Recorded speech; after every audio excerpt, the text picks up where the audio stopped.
what we do now is just take questions from the floor of anybody that's got any interest or anybody that's got a point of view or thinks could give us some advice about where we need to be going. Your time is now. John said that's good news today in terms of the meeting that's taken place. But, you know, let's hear what you've got to say. Any questions?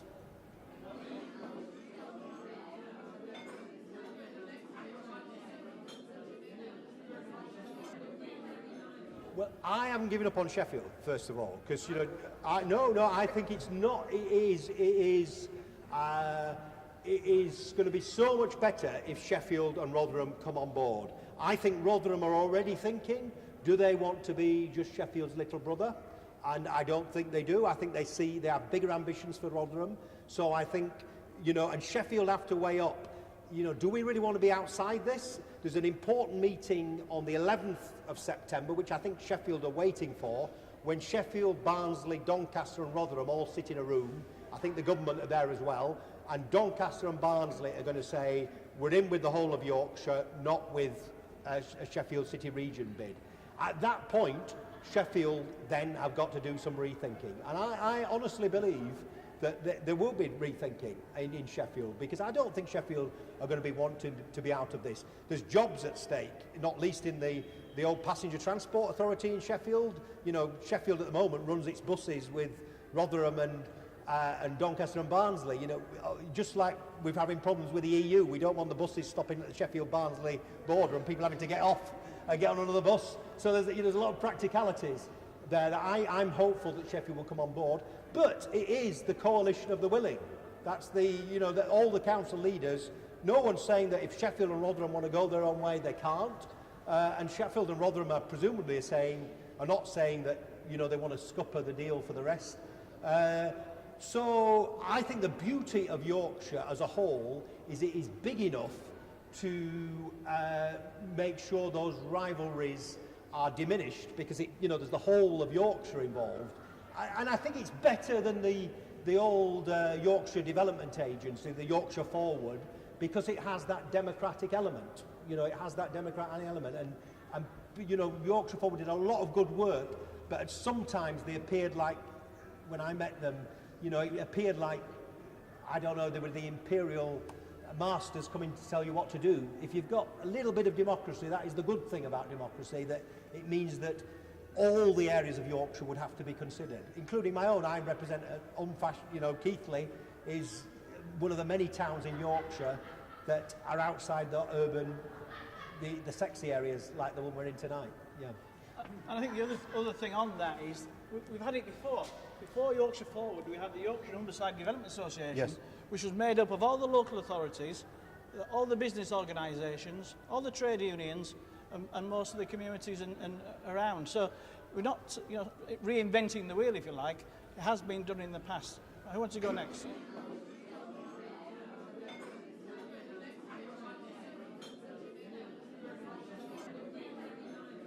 Well, I think obviously it would have some influence over skills and training and things which are important to small businesses. Also in bringing bigger and better events to Yorkshire, which a lot of small businesses have done well out. Obviously we've had the Tour de Yorkshire. How much more of that sort of things could we do? The Commonwealth Games, we've not even got a bid in for the Commonwealth Games, you know, in this great county of Yorkshire. Why not? And it's partly because of lack of devolution and so on. The promotion of Yorkshire and so on is all going to be, I think, better if we have.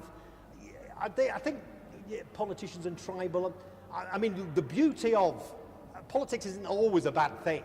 You know, it isn't always a bad thing. And the beauty of Yorkshire as a whole is that anybody could win, and that's why everyone's interested. And it'd be a competitive election. It's not like Manchester, where, you know, Andy Burnham was odds on. You know, it was going to be hard to. It's, you know, it is very competitive. And as a Labour politician, there's lots of people who would criticise me and Gerry for, you know, saying Yorkshire as a whole, because, you know, we're not sure to win it. Of course we're not sure to win it, but that's why the Tories are interested in Yorkshire as well, because or you could have an independent. Who knows? We're all, you know, who knows who would win it? But because it's in doubt, I think it would create a lot of interest. And then just finally, what is the identity here? What is the chant that you hear at any sporting event? It is Yorkshire, isn't it? Even Bradford City, when we're playing someone from across the Pennines or someone in London, it is Yorkshire that people chant. It's the Yorkshire chant that, you know, unites people. And I think it's a really powerful brand which we should exploit.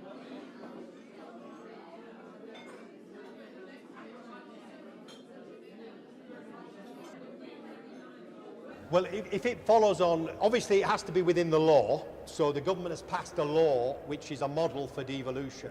And so it would be in Manchester how it works, and it would be similar. In Manchester there is the elected mayor who has certain powers, but he or she is accountable to a cabinet, which in Manchester's case involves all the 8 leaders of the councils around. So that is the model, and that's what the law allows at the moment. As Gerry says, there's all sorts of other ideas, but at the moment that's what the law allows. In Yorkshire, there'd probably be too many councils for them all to sit on the cabinet. So they're working out now how they might have a 2-stage body. You'd have, 20 councils, and they'd have to elect 8 of them, and it'd have to be weighted for the different areas onto the cabinet. Yeah. Yeah, well, what's happening now, and you've only got to read your local newspaper or whatever, that council budgets are being reduced, and it's happened under all shades of government. Council budgets are being reduced and reduced and reduced, to the point now where they're coming together for joint services. In West Yorkshire, we have a joint committee of the 5 authorities in West Yorkshire. So the funding is also driving this, in the sense of they're all having to work together. But I think if you have, the executive mayor, who is accountable to his executive, that's where the democratic process comes into play, which is what Yorkshire Forward didn't have, or the other organisations didn't have. So I think that's where you get the democratic accountability. I think you'll find that most of the council leaders now are right behind the project, and obviously John has said what he said today. The last local government reorganisation was as far back as 1974, over 40 odd years. The model is outdated.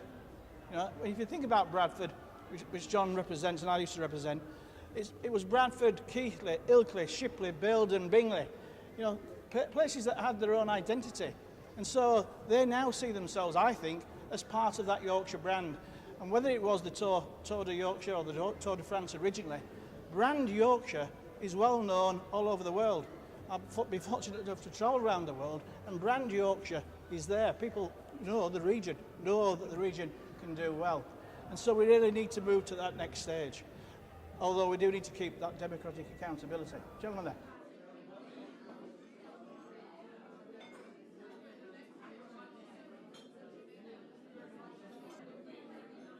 Well, that's the risk, and I don't know if, John, you want to say something about that, but I mean, anybody could, to be honest, and you look at the sort of popularity of independent. Sorry again. That's what scares me to an extent. Well, that's what I said, but that's why you need the democratic accountability of having that executive body. The one that comes to mind was the, dare I say, controversial mayor of Doncaster, who had issues, but he had to explain that to the wider executive. And that would be the same situation in Yorkshire and Humber. I think it's a big job, and I do think people in Yorkshire would treat it seriously, actually. I think the names you mentioned are possible, and it's interesting that in political circles, because this isn't out in, on the news every day, but certainly the political parties are beginning to ask who's thinking of standing, and that is happening now. Some people are saying it'd be good to have a woman, for example, because none of the current mayors are women, which is a bit odd in today's age. And one or two independents, who knows? But I think we'll know it's serious. I'm a betting man, and I haven't checked William Hill's yet, which is my account of choice. There are other bookmakers available, of course. But I haven't checked whether they're doing a book on the first Yorkshire mayor. Probably not yet, but we'll know it's serious when that book starts. Yeah. Good. Gentlemen there.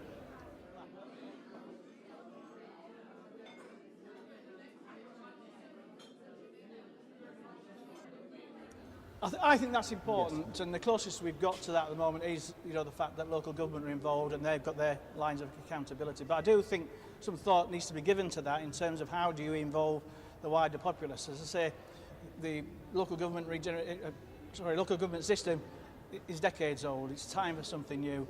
You've seen the emergence of town councils, funnily enough, in localities because people want decision making to be closer to where they live. So I do think we'll have to look at that in terms of how do you get that wider involvement.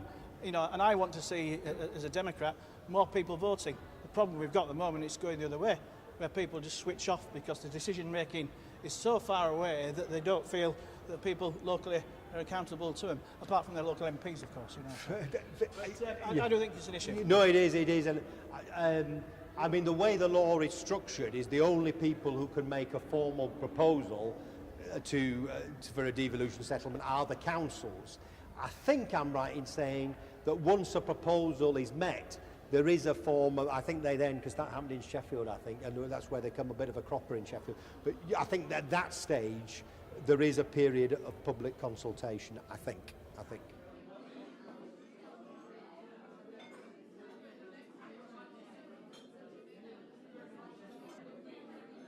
Yeah, that is a big issue. I actually think that's going to get worse if we don't do anything. I think the drag to the southeast, you know, quicker train times, and youngsters feeling that their only future is going to be in London and the southeast. So I think, you know, we have to try and arrest that. So yes, it will be an issue, and anybody that's worked in London or the southeast knows how easy it is to get round, you know, particular areas. The transport system, while not perfect, is a lot better than it is up here.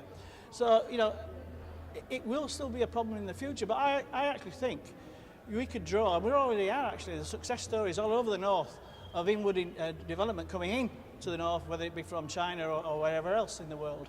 So people do see the opportunities here, but there is a need for the infrastructure to be better, there is a need for the education system to be better, and, you know, for people to have a chance. Yeah. And one of the things that we've got in areas like Bradford is younger population, you know, people that need educating better to reach, you know, standards. John talked about Channel 4. I've got mixed feelings about that. I thought the BBC move to Salford initially was a great thing, but what's happened is they're paying tremendous amounts of rail fares for people going up and down to London to go to Salford. So we've got to rethink those sorts of issues. You know, there needs to be things that are in the capital city. I accept that. But there's a whole lot more that could be done, you know, here in Yorkshire, within the region. So it is a consideration, it is a concern, but it'll get worse if we don't try and do something about it. Yeah, I just quickly, sorry, I was going to say I agree with Gerry, and the statistic that is in my mind is about the number of university graduates we export, you know, from all our universities. But just think, you know, Andy Burnham, Steve Rotherham from Liverpool, Mayor of Yorkshire, someone from the North East, that is quite a powerful lobby. Yeah. It's quite a powerful lobby.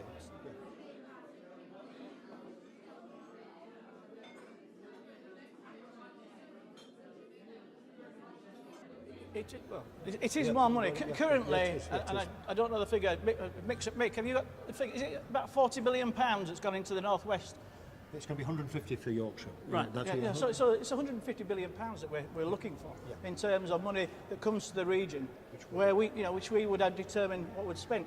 You're right about Prescott. I mean, it was our policy at the time, and he thought he was nailed on in the North East to be the first to go for it, and people voted against it because what they did want to see was more politicians, more bureaucracy, and things not getting done. Now we've got to find a model that doesn't allow that to happen. If you talk to the man or woman in the street, they're going to say, we don't want more politicians, you know, and we don't want more bureaucracy. So we've got to prove that the model can work. And in the Northwest, they're already up there and running. We haven't got anything in Yorkshire. I mean, just two thoughts really. I mean, in Manchester now, remember, it was during the election campaign as well, remember the terrible night of the bomb? And, you know, it just felt right. The only thing that felt right that night was there was a mayor of Manchester to speak to the world for Manchester. And, you know, it's just a small point, but I think, you know, that now, you know, the idea that you'd take away a mayor from Manchester, that almost... Well, it's a city, yeah, it is a city, but Wales is a country. Yorkshire isn't quite a country, but, you know, when Wales were debating this, I remember the very first days of a Labour government, Scotland was always going to have a parliament. Scotland was always going to have a parliament. In Wales, it was 50-50. It was a close-run thing on the referendum, and they took a first step, and it wasn't all the powers they wanted. But go to Wales today, You know, it's important to put to have that bit of courage to put that first toe in the water. Go to Wales today and say we're getting rid of it's still the Welsh Assembly, isn't it? You know, you would just be laughed out of court. And I think it is the reason it failed under John Prescott, I think, was because there was no clear job for it to do. I think it is a bit better defined this time, although limited still, it is better defined. And I think there's also, in the intervening 15 years now, there is just this feeling as we have to do something, because otherwise we're just going to lose out. Can I just follow up? Yeah. What is the 150 million for? Well, the 150 million is money that is currently spent in central government on things like economic development and so on, that central government decides how it is spent. That 150 million will now come to Yorkshire, and the Mayor and the Cabinet would be able to spend it in any way they wanted. Yeah. So that's money from central government that comes to Yorkshire. So that's the discretion that they'd have. John said Yorkshire wasn't a country. As a former sports minister in 2012, yes, indeed, if we had been a country, we would finish 7th in the medal table. Yeah, exactly. But anybody else want to say anything? Quite well, look, thank you very much for your attention. It's always a dry subject talking about politics to people that perhaps are not interested in politics, but the momentum is about to be there. The business community, I believe, are key to this. So if you can put pressure on individuals, whether that be local politicians, MPs like John and others, and the business community in terms of CBI, the local chambers of commerce and things like that, to get behind pushing for this. We won't get it if we don't push. We're heading towards it. So thank you very much tonight for listening, and I hope you enjoy the evening. Thank you very much.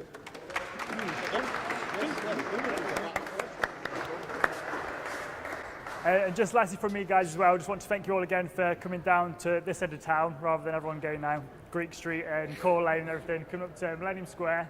And we've got some canapes coming out as well now. So if you want to stay networking, chatting, and the rest is, enjoy the night as you want to.